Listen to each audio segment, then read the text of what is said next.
ولا تموتن إلا وأنتم مسلمون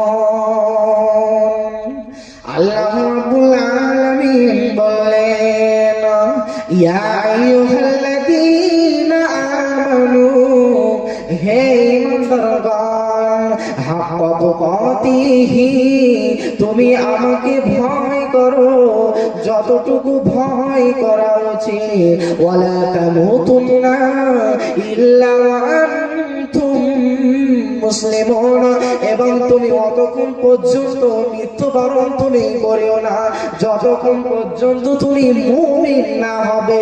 মুমিন না হওয়া পর্যন্ত তুমি মৃত্যুবরণ করিও না।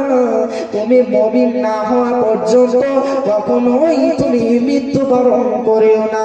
কিন্তু আল্লাহ রাব্বুল আলামিন বলেন যদি তুমি মুমিন হতে যাও তাহলে তোমাকে নামাজ পড়তে হবে, তোমাকে ঠিকভাবে রোজা রাখতে হবে, তোমাকে হজ করতে হবে, যদি তোমার সামর্থ্য থাকে তোমাকে যাকাত দিতে হবে, দান করতে হবে, সাদকা করতে হবে।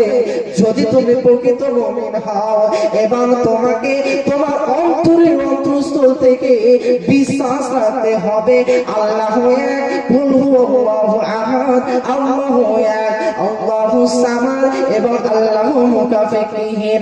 এগুলো তোমাকে নিজে তোমাকে তোমার ভিতরে তোমাকে বিশ্বাস স্থাপন রাখতে হবে, তোমাকে তোমার অন্তরের অন্তঃস্থল থেকে বিশ্বাস রাখতে হবে।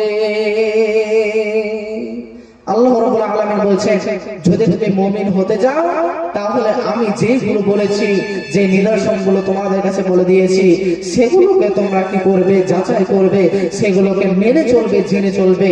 যদি তোমরা জেনে মেনে চলতে পারো তাহলে তোমরা প্রকৃত মুমিন হতে পারবে এবং তোমরা প্রকৃত সবচেয়ে ভালো মুমিন হতে পারবে। এবং তোমরা যদি মুমিন হয়ে যদি মৃত্যুবরণ করো তাহলে তোমাদের বাসস্থান হবে জান্নাত, তুমি জান্নাতে যাবেই যাবে। যে কোনো একদিন তোমাকে আল্লাহ তাবারক ওয়া তাআলা জান্নাতে দিবে।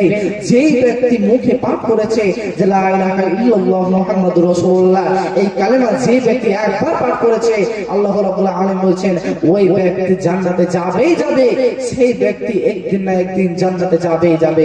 অথচ আমাদেরকে মুমিনরা ঈমানদার হতে হবে, আমাদেরকে মুমিন হতে হবে, আমাদেরকে প্রকৃত মুমিন হতে হবে। পরিশেষে আমি আল্লাহর কাছে দোয়া করব হে আল্লাহ গো আমরা যেন সর্বপ্রথম মুমিন হতে পারি।